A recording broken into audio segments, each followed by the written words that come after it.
Direto para Brasília, a primeira turma do Supremo Tribunal Federal decidiu de forma unânime receber a denúncia da PGR contra 10 dos 12 militares acusados de tentativa de golpe de Estado. A repórter Janaína Camilo acompanhou o julgamento, traz as últimas informações. Os ministros arquivaram a denúncia contra 2 dos envolvidos. Então, é isso, Janaína. Boa noite, bem-vinda e bom trabalho.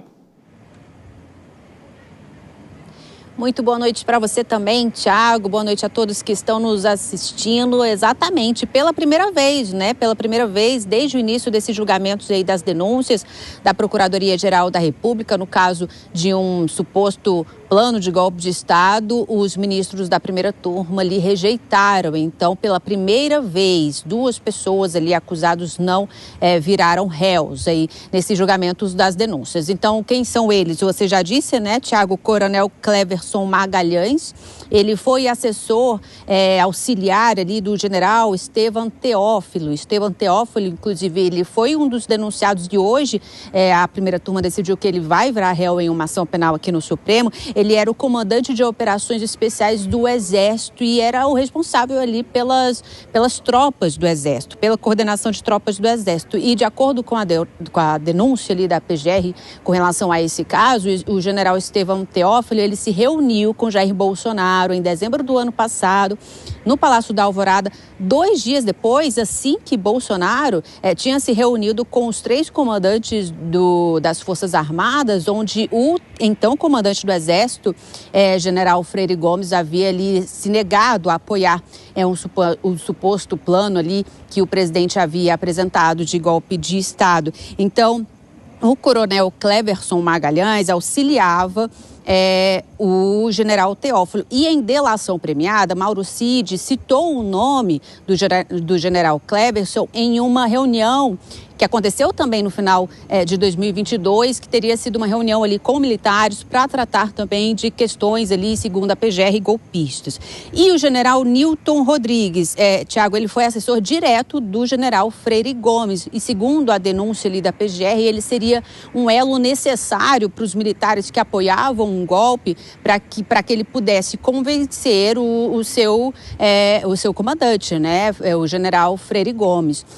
O ministro Alexandre de Moraes, relator desse caso, então, ao dar ali o seu voto hoje no julgamento da denúncia, disse que não existem indícios suficientes para aceitar essa denúncia contra os 2 militares. O ministro disse que entende não estarem presentes elementos necessários para justa causa e que também nem presentes a tipicidade e a viabilidade de existência de fundados indícios de autoria. Então, ele votou para rejeitar a denúncia contra esses 2 acusados, mas voltou para aceitar contra outros 10 acusados. O que o julgamento do STF fez hoje na primeira turma foi analisar a denúncia contra o chamado Núcleo 3, que seriam aqueles que teriam ali elaborado ações táticas para executar um suposto plano de golpe de Estado. E ao todo, Thiago, nesse Núcleo 3 eram 12 acusados, incluindo esses 2 ali que a primeira turma decidiu rejeitar a denúncia. Mas com relação aos outros 10, foi aceita a denúncia e aí o voto do ministro foi acompanhado pelos demais votos, por todos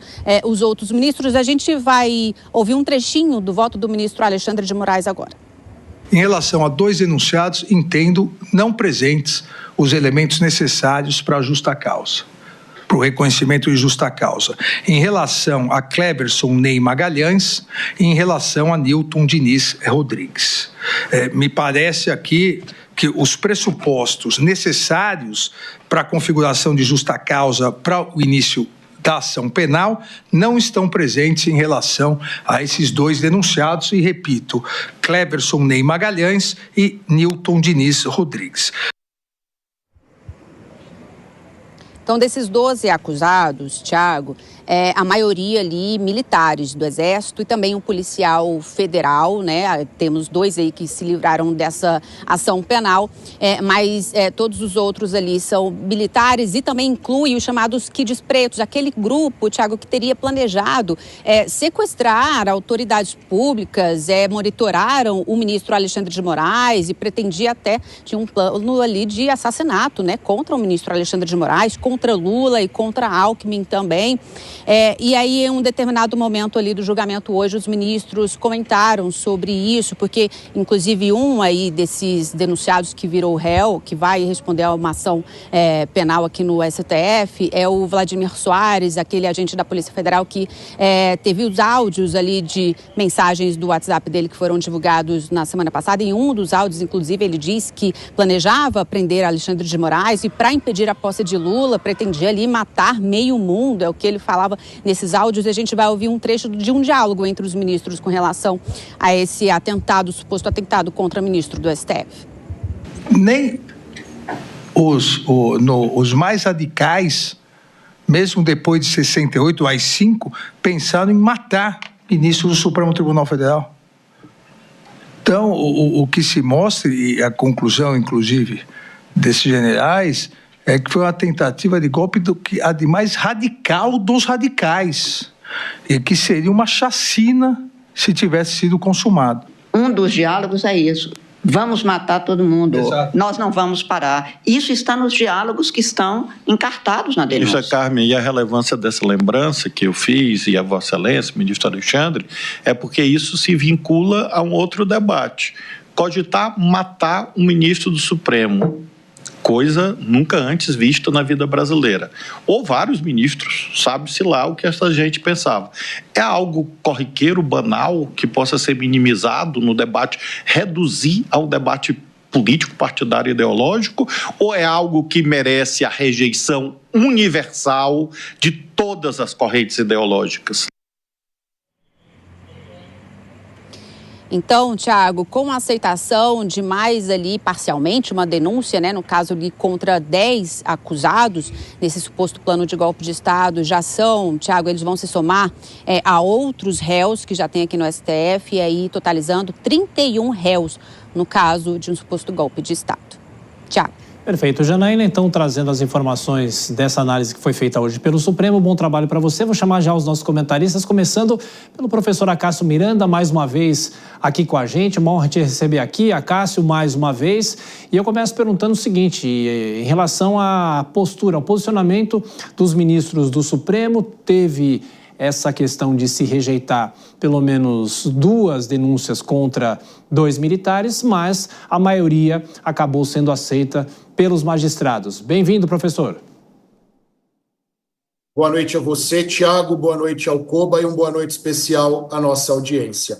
O Supremo, neste julgamento, agiu em conformidade ao que tem feito até aqui, analisando todos os elementos processuais trazidos pela Polícia Federal, e é importante que se frise, concordemos ou não com as condutas apuradas, mas os elementos probatórios trazidos pela Polícia Federal, até este momento, são bastante cristalinos. Cristalinos no sentido de darem margem, de darem mecanismos para que o Supremo receba esta denúncia e dê início a uma ação penal. Obviamente, no que diz respeito a estas 2 denúncias rejeitadas, os elementos do artigo 41 do Código de Processo Penal não estavam presentes, mesmo com um inquérito de quase 1.000 páginas, não foram apurados elementos suficientes e optou-se, portanto, pela sua rejeição. Nelson Kobayashi aqui nos estúdios. Kobayashi, boa noite para você, bem-vindo. E eu queria perguntar em relação a militares. Você tem agora militares que passam a ser réus no Supremo. Não seria a Justiça Militar que deveria julgar? Essa discussão a gente fez lá atrás, né? Sim, boa noite, Tiago, boa noite ao Acácio, boa noite a todos que nos acompanham aqui no Jornal Jovem Pan. E, de fato, é uma discussão a respeito da competência ou não da Justiça Militar, mas neste caso, como nós estamos diante de uma tentativa contra o Supremo Tribunal Federal ou contra ministros do Supremo Tribunal Federal, a Suprema Corte tem se entendido competente para o julgamento, então isso já resolve. Por outro lado, este núcleo em específico que esteve sob julgamento hoje, se pela admissão ou pela rejeição da denúncia contra os que foram denunciados pelo Ministério Público, é o núcleo em que mais há evidências de atos que possam ser entendidos como início de atos executórios contra o Estado de Direito. Havia ali monitoramento de ministros da Suprema Corte, havia ali algumas conversas comprometedoras, ou seja, para este núcleo em específico, há provas claras de que havia ali uma trama de um assassinato, que é muito grave. Por outro lado, neste núcleo também há maior evidência de que, para essas pessoas em específico, o ministro relator não poderia ser relator, porque essa trama de assassinato seria justamente contra ele. É um núcleo que se diferencia dos demais e que certamente vai dar mais o que falar no decorrer deste processo que se inicia contra a maioria dos que foram denunciados.